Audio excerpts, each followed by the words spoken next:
नमस्कार दोस्तों, स्वागत है आपका सरताज रिपोर्टर में एक बार फिर से। और आज हम बात करने वाले हैं 12th के रिजल्ट के बारे में, जो कि हाल ही में आने ही वाला है कुछ ही टाइम के अंदर। लोगों में इसकी क्या राय है, क्या ओपिनियन है, यही हम जानेंगे। तो हमारे साथ मौजूद है आसिफ भाई। आसिफ भाई, एक बात बताओ, 12th का रिजल्ट आ रहा है, इसमें आप क्या कहना चाहोगे? 12th के रिजल्ट में क्या है कि फेल पास होते रहते हैं, ये अपन को दुख नहीं मनाना चाहिए।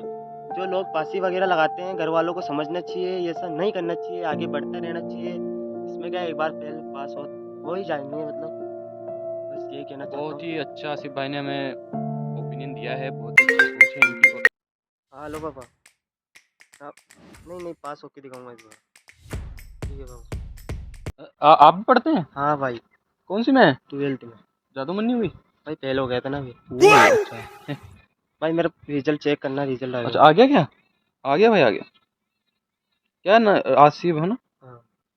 भाई फेल भाई, फेल।